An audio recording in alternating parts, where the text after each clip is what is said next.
Continuamos en Notimundo a la Carta. Una opción para mantenerse informado. Con Gisela Bayona.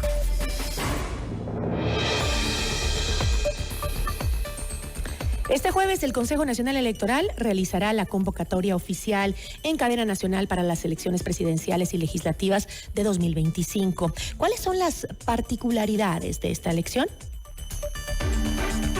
La entrevista a la carta. Nos acompaña a esta hora Carlos Aguiñaga, él es expresidente del Tribunal Supremo Electoral. ¿Cómo está? Muy buenas tardes, gracias por acompañarnos. Buenas tardes, Gisela. Para mí un gusto compartir con ustedes, con FM Mundo y esa gran audiencia que tiene su programa. Muchísimas gracias. Bueno, con esta convocatoria pues comienza a correr los plazos del calendario electoral que fue definido por el Consejo Nacional Electoral con anticipación.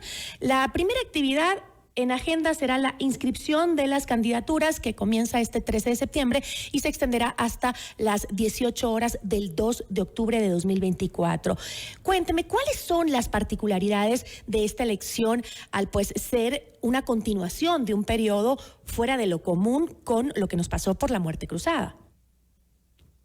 Bueno, esta es una elección general de tipo nacional donde se va a elegir presidente y vicepresidente de la República para un periodo de 4 años, asambleístas nacionales y provinciales, con una nueva conformación de la Asamblea Nacional derivado de los censos del último censo de población y vivienda, de tal suerte que de 137 legisladores es muy probable que el día jueves de la convocatoria nos anuncien alrededor de 149, 150 asambleístas que se van a elegir.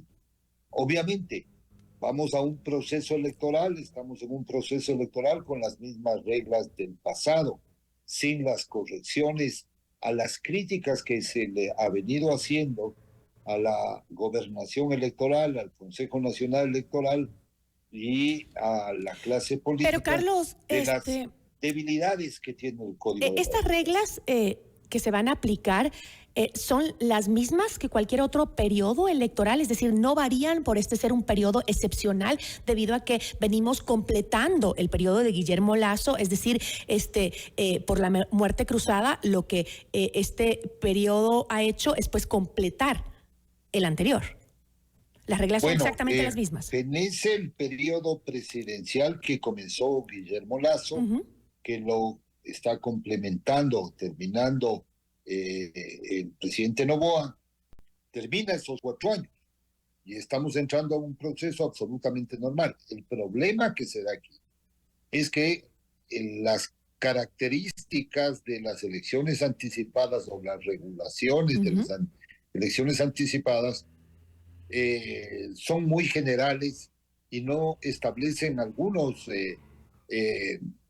formas de participación. Va a haber problemas, por ejemplo, con el tema si es o no reelección. Justamente entonces, en ese tema, hay un dictamen Carlos, de la Corte Constitucional del 2010 o 12 más o menos, me parece, que dice que no podría considerarse este periodo como reelección en caso del presidente Daniel Noboa. Estos pocos meses que ha estado al frente el presidente Noboa. Ahora, y al no considerarse reelección, va a haber otro tipo de problemas. Ya, ¿cuál es justamente su apreciación técnica sobre, y me refiero a apreciación técnica, sobre los pedidos de licencia para la realización de campaña en el caso justamente del presidente actual, Daniel Noboa? A ver, la ciudadanía debe conocer que cuando se dictó el Código de la Democracia, el artículo 93, respecto a las licencias, utilizaba el verbo harán, uso de licencia, harán. Es decir, daba la interpretación de si era o no facultativo o obligatorio. En el 2012 se produce una reforma y le cambian el verbo y dice podrán hacer uso de licencia. Y el 3 de febrero del 2020 se cambia el verbo nuevamente y dice deberán hacer, es decir, y es obligatorio. Y hago esta reflexión porque en estos 8 años, del 12 al 20, no hicieron uso de licencia. Hubieron campañas incluso hasta un día antes de la elección.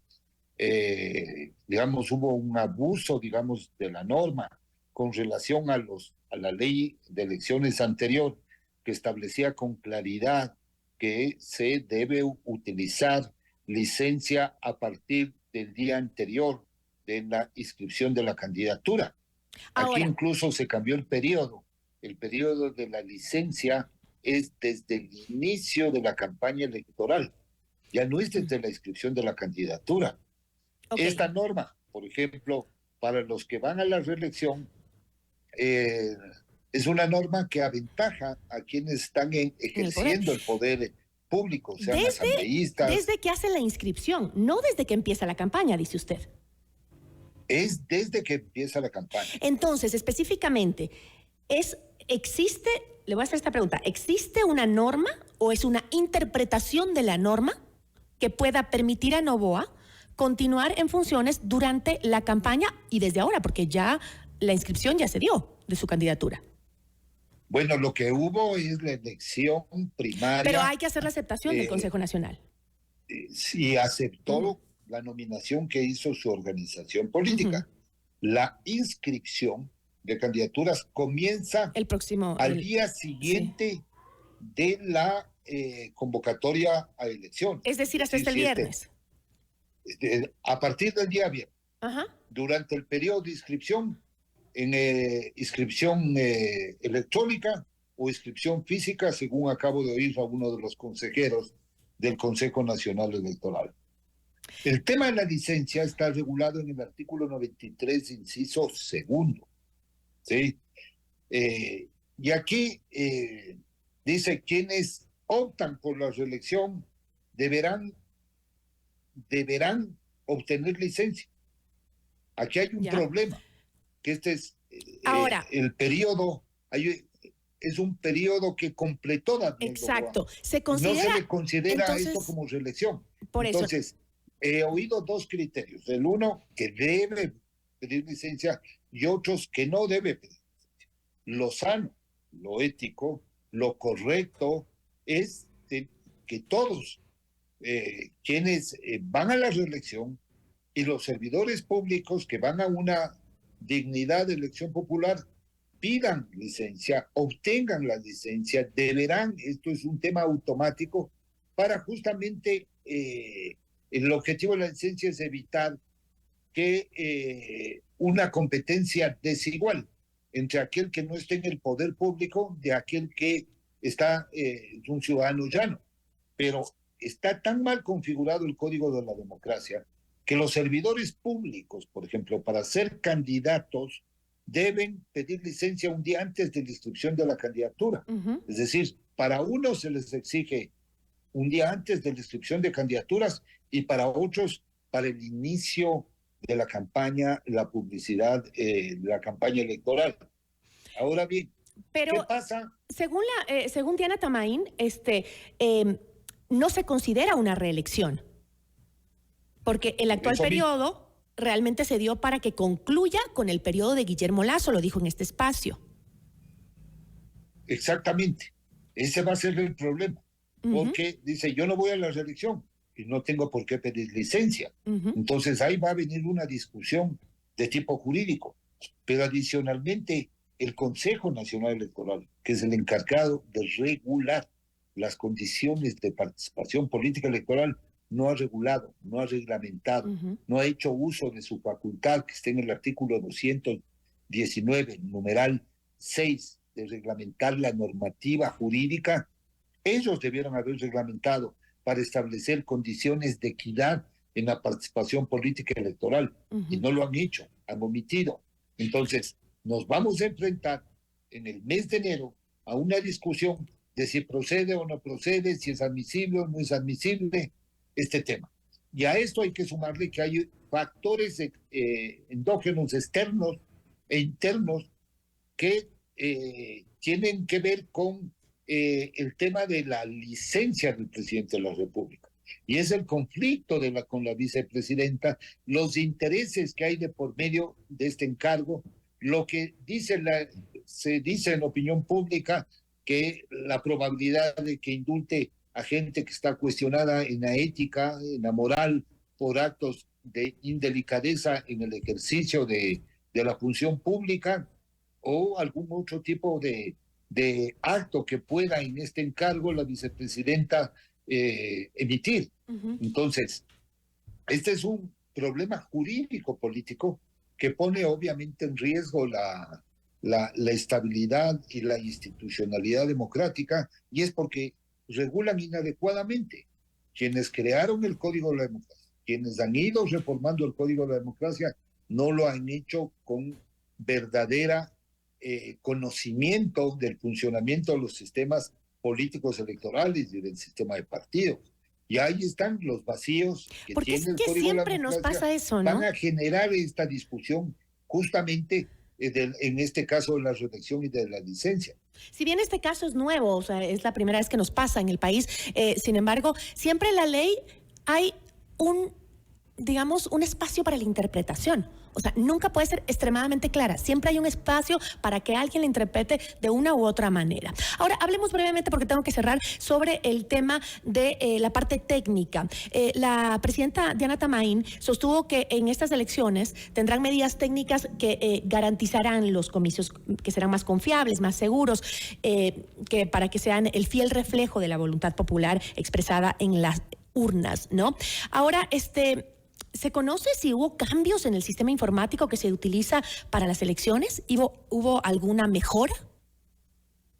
A ver, cada elección se presupuestan 80, 100, 110 millones de dólares.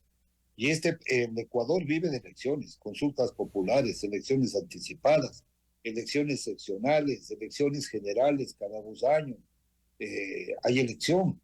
Y con tanta inversión que ha hecho el Estado entregando recursos a la función electoral, debería tener una plataforma informática muy potente con todas las seguridades, con sistemas que permitan detectar las vulnerabilidades, con planes contingentes. O sea, no hay razón alguna para que los sistemas puedan ser afectados cuando está adecuadamente planificado un sistema informático electoral. Pero aquí hay varios problemas, y uno de los problemas no solo es el nivel de desarrollo que puedan tener los sistemas informáticos electorales vigentes que tiene el Consejo Nacional Electoral, sino también quienes les operan, quienes conducen, quienes manejan estos sistemas informáticos electorales. No hay que olvidarse que ahora la mayor planta de servidores electorales fue coaptado por una organización política. Entonces, el 80 al 90% de los servidores tiene un origen. Entonces, las fallas también pueden deberse a actuaciones humanas al interior del Consejo Nacional Electoral. Y eso debe ser controlado, monitoreado, vigilado permanentemente. Debe monitorearse las 24 horas del día, con logs de seguimiento de lo que hace cada operador del sistema al interior. Si no hay eso, obviamente lo que va a ocurrir es que mañana otra vez viene un apagón o algún tipo de problema. Entonces, o justifican que hubo miles de ataques de hackers. No es así. Los sistemas pueden soportar y deben tener unos servidores de réplica, unos servidores de resguardo, que nos garanticen unos justamente contingentes secretos, transparencia, ¿no es cierto? Ahora, para poder dar respuesta a la ciudadanía y dar transparencia justamente a la data. Yo le agradezco muchísimo, Carlos, por habernos acompañado. Se nos quedan algunos temas como el que seguimos enfrentándonos a elecciones sin cambios que incluyan la vigilancia electoral, sobre todo en redes sociales. Ese es otro tema que le voy a invitar para hablar más adelante. Le agradezco muchísimo, Carlos.